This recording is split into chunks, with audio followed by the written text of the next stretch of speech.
Ya estamos de regreso aquí en Postdata Noticias y me acompaña ya en el estudio. Me da muchísimo gusto recibirlo. Luis Soriano, ¿cómo estás? Bien, doctora, Buenos días. acá andamos. Y pues bueno, evidentemente nos traes un tema que eres experto, por supuesto, un tema que a todos y a todas nos interesa, que son los derechos humanos.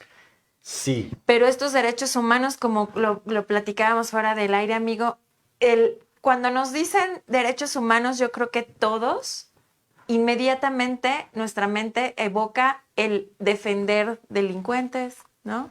El que se van a ir como que a resguardar de los derechos humanos para que no les hagan nada a los criminales, ¿no? sí, Como como que una... todo mundo piensa que para eso son los derechos humanos y pues Sí, evidentemente no es así. mira, hay un tema ahí interesante. Tenemos ya 1 o 2 años dando pláticas en diversos lugares, en diversos municipios, diversas colonias, tanto en el estado de Puebla como fuera del estado de Puebla. Y hemos tenido la oportunidad de platicar con muchísima gente, ¿no? Y esto nos ha permitido como identificar qué es lo primero que le llega a la mente a la persona cuando decimos derechos humanos. Y siempre iniciamos la plática preguntando, bueno, ¿qué son los derechos humanos para ustedes? ¿Qué representan los derechos humanos?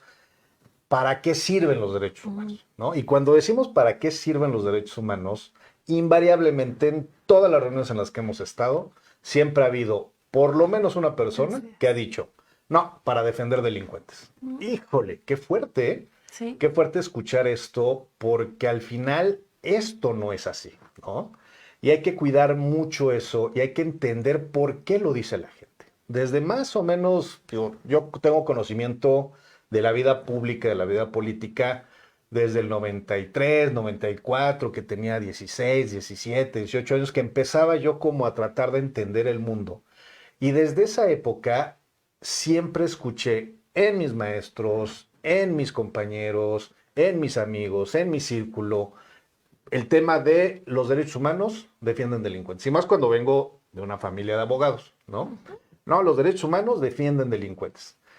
Y eso es como un común denominador. Entro a la universidad igual.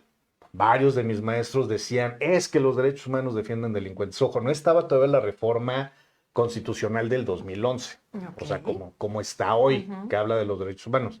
Pero hablaban mucho de eso y eso se queda en el imaginario de la gente. De claro. repente oías a secretarios de Estado, diputados, gobernadores, el mismo presidentes de la República hablar en el tema del 68, en el tema del 71, en el tema de todos los conflictos que ha habido en el país, hablando de esta situación. Y es un tema súper complejo, ¿no? Claro. En donde siempre, invariablemente decían de la situación de que los derechos humanos estaban para defender Así delincuentes. es, así Y es. eso es gravísimo, gravísimo, gravísimo, Claro. gravísimo, porque ese es el imaginario de la gente. Ujú. ¿Qué es lo que tenemos que hacer? Entender que los derechos humanos no son precisamente para los delincuentes. Existen los derechos humanos que son para todas y todas las personas, o sea, para Claro. todas las personas, Ujú, independientemente de su condición, ujú, calidad, situación socioeconómica, color de piel, o claro. sea, es para todos. Por el hecho de ser humanos. Por Ujú, el solo hecho de ser una persona, así es. tienes derecho a que se te respeten y dignifiquen tus derechos humanos. Ujú, Y desde ahí tenemos que empezar a partir. ¿Qué quiere decir? A ver, entonces eso significa que entonces sí defienden los derechos de los delincuentes. A ver, los derechos de los delincuentes no es primero un derecho. Un delincuente es un derecho a una persona que están señalando como un probable responsable de algo. ujú, ujú. Y se le tiene que cuidar el justo proceso. ¿Qué quiere decir? Ser inocente hasta que se le demuestre lo contrario, se le tienen que cuidar muchas Así situaciones. es. Ah, ok, entonces sí estamos defendiendo los derechos humanos de los delincuentes. Espérate. Una cosa es que se le cuiden, se respeten los derechos a todas las personas y otra cosa es que antepongan los derechos humanos de los delincuentes por encima de los derechos humanos de las víctimas, ¿no? Ujú, Víctima y victimario, ¿no? así es. Y desde ahí si protejo los derechos humanos de los victimarios, entonces no voy a proteger los derechos humanos de las víctimas. Ujú, Este tema de el mal ejemplo de la suma más cero, ¿no? ujú, Si hago esto, significa que no voy a poder ujú. hacer esto. Esto está totalmente erróneo, Que es lo que ¿no? nosotros a veces captamos, ¿no? El de Exactamente. están defendiendo más o sea, siempre lo hacemos como en comparativo, ¿no? Están defendiendo más al delincuente que a la propia víctima, cuando la víctima es la ofendida, la maltratada, en fin, ¿no? O el maltratado, lo que tenga que ser. Es como lo que captamos y no necesariamente es así, o no es así más bien. Más bien no es así. No es así. ¿No? O sea, de manera paralela vienen los derechos de las víctimas y por el otro lado los derechos de los probables responsables, ¿no? El derecho de la víctima es que el juicio sea justo, ¿no? ¿Qué caso tiene que sentencien a una persona que en realidad no cometió ese delito, ¿no? O sea, ¿de qué le sirve a la víctima que se le haya sentenciado a alguien que no haya cometido el delito que le generó a esta persona? O sea, no resuelve, ni sana la situación de la víctima. ¿De qué sirve a la víctima que el probable responsable se salga con la suya precisamente porque a lo mejor la autoridad, el Ministerio Público, el policía, cometió algún error y de ahí se agarró el victimario para poderse salir con la suya, ¿no? Entonces, todo esto es el proceso correcto, el cómo tiene que ser las reglas, tanto para uno como para el otro. Hay datos bien delicados en donde hablan precisamente que ¿quiénes son las personas más lastimadas que se tienen en este sentido? Las personas más lastimadas cuando los detienen por ser señalados por algún delito es mujeres, migrantes, pobres y de pueblos originarios. O sea, estos cuatro sectores de la población son los más vulnerables cuando se les señala de haber cometido algún delito. Y esto es grave. ¿Por qué?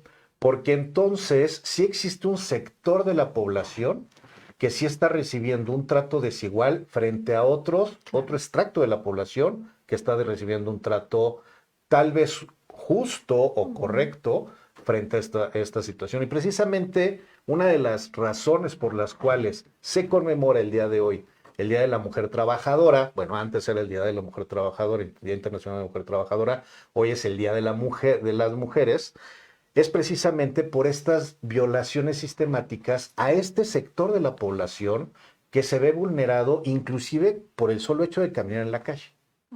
Y entonces, ¿qué estarías pensando en ese momento? ¿Estás protegiendo al delincuente o estás protegiendo a la víctima? La víctima es la mujer. Claro. Y ante la situación de que la mujer es la víctima, se necesitan realizar muchas acciones más para poder visibilizar, evidenciar, romper con estos techos de cristal que mantienen en una situación de violación sistemática los derechos de las mujeres y entonces los derechos humanos a quién protege. O sea, empiezas a ver la lógica y dices, oye, a ver, los derechos humanos también van caminando hacia la situación de las personas en situación de vulnerabilidad, como son las mujeres, como son los migrantes, o sea, en esta situación, ¿no? Y por el otro lado están los derechos de los victimarios, ¿no? Que tienen derechos, que se les tiene que castigar, sí, no claro. O sea, los derechos humanos no están para que se libren de sus condenas y sus responsabilidades, sino están para que se les condene y para que dignifiquen a la víctima. O sea, si no se les condena, nunca va a haber un reconocimiento de esa violación causada a la víctima. O sea, todas las personas desaparecidas que hay en el Estado, en el país, en el mundo, mientras sigan desaparecidas, no se les está reconociendo ni se les está dignificando a los derechos de estas personas. Y no existen responsables. Y al no existir responsables, tampoco se les genera una situación de dignificar los derechos de estas personas que se encuentran en situación de desaparecidos, ¿no? O sea, son situaciones bien complejas que si no tenemos claro qué está pasando, no podemos entender hacia dónde tenemos que ir caminando, ¿no? ¿Y cómo funciona en la práctica, Luis? O sea, vamos a poner un ejemplo así muy sencillo, ¿no? Hay un detenido, posible delincuente, posible criminal, ¿y qué? Ellos hablan y dicen, le voy a hablar a la Comisión de Derechos Humanos para que me venga a defender, ¿o qué sucede en la práctica? Porque luego nosotros nos imaginamos, ¿no? Sí, que llegan las autoridades de los derechos humanos como a defenderlos y como prácticamente a no los detengan, ¿no? O no sigan el proceso legal, penal, porque ya estamos aquí. Y evidentemente no es así. ¿Cómo es en la práctica? Al final, una persona señalada como probable Ajá. responsable de algún delito, lo que hace es buscar, pon tú que estemos en el hipotético que sí es responsable y se les haya descubierto o detenido infragante. Infragante, y que en es el culpable, momento, ¿no? ¿no? Ajá. O sea, que está el video, que Sí. está todo y que lo agarraron con las cosas en la mano, ¿no? Sí. O sea, es más obvio que es tan obvio que sí es responsable. Ujú. Lo que hace el probable responsable es, a ver, durante todo el tiempo, desde que yo cometí lo que cometí, hasta el momento que estamos ahorita en el juicio, ¿en qué se equivocó la autoridad? ¿No?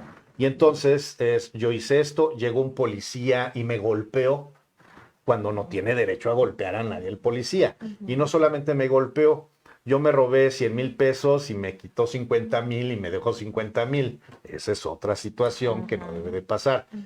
Además, agarró la pistola que usé, la agarró con las manos y entonces ya tiene sus huellas digitales.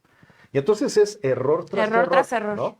Y eso, todas esas acciones vulneran y violentan los derechos humanos del victimario, o sea, de esta persona probable responsable del delito, ¿no?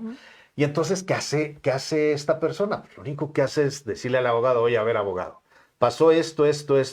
Ok, el abogado lo que hace es promover procesos o recursos, su abogado promueve acciones que lo protejan a su cliente, ¿no?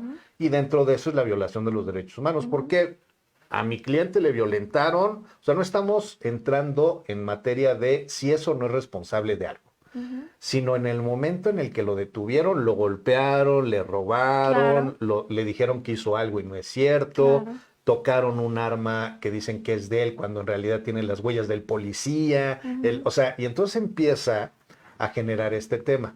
Y ahí es donde tiene que venir todo este proceso y toda esta situación que tiene que ser correcta. ¿Qué pasa si con todas estas situaciones sale libre el delincuente? ¿Qué le pasa a la víctima? La víctima no va a encontrar justicia por errores de la autoridad. Y entonces no es que de repente hable el probable responsable a la comisión y diga, me están violentando mis derechos. Claro. Está su abogado y a ver, Claro. porque además saben cómo tiene que ser el proceso. Muchas veces saben más los probables responsables de cómo tiene que ser la cadena de custodia o cómo tienen que cumplir las ciertas reglas que el mismo policía, que tiene una mala preparación, que no está sabe qué hacer. capacitado en esto. Exactamente. Y comete errores o violenta derechos. Porque, a ver, ¿qué caso tiene golpear a alguien cuando ya lo detuviste? ¿No? Y te voy a dar unos datos, si me permites. Claro, Mira, por supuesto. el secretario ejecutivo del Sistema Nacional de Seguridad Pública, en este 2020, o sea, el 2021, ocurrieron 2,747 homicidios dolosos y hablamos del tema del derecho de las mujeres. 2,747 homicidios dolosos de mujeres que no están clasificados como feminicidios y 969 feminicidios para dar un total de 3,176 casos de mujeres que fueron privadas de la vida. Además de eso, estamos hablando que del 2015 para acá se ha venido incrementando en México los asesinatos, ¿no? Y entonces estamos hablando de 10 mujeres al día asesinadas y de 16 personas desaparecidas al día. O sea, estamos hablando que esa es la realidad de México. Sí. Es una situación bien complicada, Tremendo. ¿no? Esto es impunidad. ¿Qué pasa cuando asesinan a una mujer y no encuentran al culpable o el culpable no está siendo procesado o no está en la cárcel? Eso es impunidad. Claro. Y ahí precisamente, ¿quién es el responsable? Los derechos humanos. Porque los derechos humanos están ahí para todos, ¿no? Sí, ¿no? Los responsables son las autoridades que no han cumplido con su obligación de llevar procesos justos, de sentenciar, de castigar, etcétera. Ahí es donde tenemos que empezar a pensar. Por eso el tema de decir, a ver, ¿los derechos humanos están hechos para defender a los delincuentes? La respuesta es tajante. No. Los derechos humanos están para defender y dignificar los derechos humanos de todas las personas, ¿no? Hay personas que sufren alguna alguna situación y hay personas que provocan esa Claro. situación. Ujú. Los dos tienen derechos, ¿no? Claro. Uno en el proceso, el otro en su dignificación como víctima. Y entonces no es un tema de empoderar a la víctima por encima del víctima, ¿no? Es paralelo. O sea, son temas paralelos en donde la víctima lo que busca es que le resarzan sus daños, que le reconozca el Estado su dignidad y ese tipo de situaciones. Y el victimario, pues a lo que tendría derecho es a que se le haga un juicio justo, Solamente ¿no? eso, ¿no? Que se haga juicio justo, Y que no se le claro, que no se le castigue. castigue, que no se le maltrate, que no. Exactamente. Sí, o sea, que no se haga esto. Porque también está lo otro. Están las víctimas o los presos políticos o los que han sido perseguidos políticos y que han utilizado el derecho y las leyes para castigar o pretender sancionar a opositores políticos o defensores de derechos humanos o periodistas incluso, Periodistas. ¿no? Y entonces entra esta misma dinámica, decir, oye, a ver, no es que esté defendiendo derechos humanos de los victimarios, sino que está defendiendo derechos humanos de un Estado represor, patriarcal, que trae una lógica de querer castigar a cualquiera que se oponga o que hable diferente de Que lo que piense quiere, distinto. de lo que él quiere el Ujú, Estado. ujú. Y entonces para eso también son los derechos humanos. Claro. Para defender de estos señalamientos que son absurdos, ¿no? Claro. Que son, pues ahí ha habido muchos señalamientos a mucha gente en donde se le han presentado denuncias contra gente que a lo mejor defendía derechos humanos y se les ha acusado y que han estado en la cárcel en Puebla, en cualquier estado del país, en México, en Latinoamérica, que están en esa situación. Y los derechos humanos tienen que estar para dignificar a las personas. Ok, me estás señalando de algo, Ujú. demuéstrame que eso por lo que me estás acusando es real, Claro. ¿no? Ujú. Y entonces también están los medios de comunicación, algunos, que señalan o que se dicen administradores de la reputación, ¿no? Y estos famosos administradores de la reputación presentan, dañan la moral, la imagen, la dignidad de las personas, pues porque se creen administradores de quién tiene una buena o quién tiene una mala reputación. Claro. Y esa es una violación de los derechos humanos que se tiene que enfrentar y atacar. Pero en este momento, en un estado como en el que vivimos, ha sido una situación muy complicada, Claro. ¿no? Así es. Pues mira, qué importante que nos traigas este tema a la mesa, Luis, porque evidentemente, pues no son temas a lo mejor que manejemos los ciudadanos, ¿no? Nosotros nos dejamos como que llevar por lo que decíamos al principio, ¿no? Porque son para defender a los criminales, porque si se llama la Comisión de Derechos Humanos ya prácticamente lo van a dejar libre, ¿no? O sea, tenemos como que todos esos conceptos cuando evidentemente los derechos humanos van más allá de eso y son importantes para todos. Y además hay algo bien importante que se me estaba pasando decirte, mira, igual desde hace como un año, 2 años, he tenido la oportunidad de estar ahora asesorando a políticos, empresarios, funcionarios, diputados, senadores, etcétera, en el tema de derechos humanos. Y siempre cuando llego yo por primera vez a platicar con alguien del tema de derechos humanos, la respuesta inmediata es no, porque para el político, para el empresario, los derechos humanos es algo negativo para ellos. Claro. Que les cobran, que les exigen, que les reclaman, que esto, que el otro. Y me cuesta mucho trabajo abrirles Claro. este prejuicio y que empiecen a reaccionar y darse cuenta que los derechos humanos no es una connotación negativa, sino que se puede volver una connotación positiva. Claro. Y entonces podemos empezar a construir. Y entonces después de muchos esfuerzos, platicar tanto con la gente en las colonias como con los empresarios, los políticos y los servidores públicos de ciertos niveles, que les empiezo a decir, oye, a ver, los derechos humanos, tú puedes llegar a construir ciertos temas interesantes, ¿no? Claro. Que no precisamente es golpear a tu jefe o que a lo mejor te quedes sin dinero por tener que hacer esto. O sea, Claro. esto, si estás violentando los derechos humanos, pues trata de estar bien, ¿no? De hacer las cosas bien. Claro. Pero una vez que estés bien, te vas a empezar a dar cuenta que hay cosas que te pueden ayudar mucho y que inclusive puedes empezar a trabajar desde este esquema. Está el tema de a los empresarios dicen, los derechos humanos, ¿a mí qué? Nada más me exigen que les pague a los trabajadores, esos son... No, espérate. los empresarios, desde la lógica de los derechos humanos, hay una gama enorme de derechos humanos que a los mismos empresarios les puede convenir esto. Y esto les puede provocar abrir mercados que les pueden ser redituables a ellos desde esta situación de pensar, de ser empresarios, de buscar ganar dinero. Y este es un mercado bien interesante que les puede convenir si empiezan a caminar en esta ruta de los derechos humanos. El político, el servidor público puede empezar a realizar acciones de prevención, puede empezar a realizar ciertas situaciones que no van a motivar al final del día en que en algún momento va a detonar algún conflicto. Un ejemplo muy claro, lo que pasó en Querétaro. Lo que pasó en Querétaro se venía anunciando por muchos defensores de derechos humanos que las barras no eran la mejor opción, que se estaban haciendo las cosas mal, que había un tema de colusión, que se había infiltrado inclusive el crimen organizado. O sea, se venía diciendo mucho esto y los defensores de derechos humanos decían, a ver, les proponemos realizar acciones de prevención.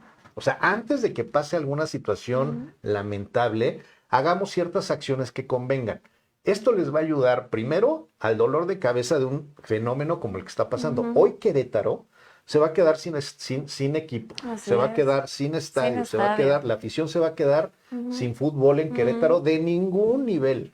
O sea, y toda la mala reputación que ha ganado después de tanto que le costó a Querétaro construir. Exactamente, ya están ahí. Ahora, imagínate ahora a nivel nacional lo que representa el fútbol mexicano en todo el mundo.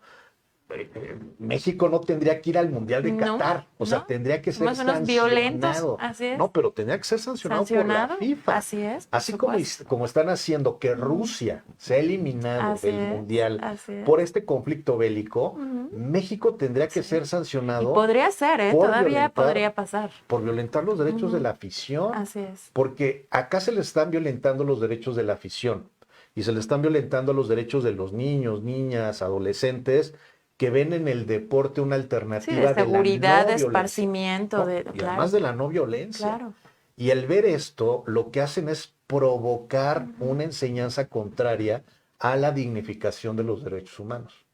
Ese es, y como ese puedes haber muchos ejemplos. Muchos ejemplos. En Rusia, el conflicto de Rusia y Ucrania, con la situación de adopta a un ucraniano, seamos solidarios con los de Ucrania, está muy bien todo y lo eso. que está pasando en la propia Rusia, que están deteniendo a los que se están manifestando en contra de la guerra, que son rusos. Que es parte de las leyes que tienen ahí. Exacto. Pero ve, por ejemplo, ¿está bien toda esta situación de solidaridad? Sí.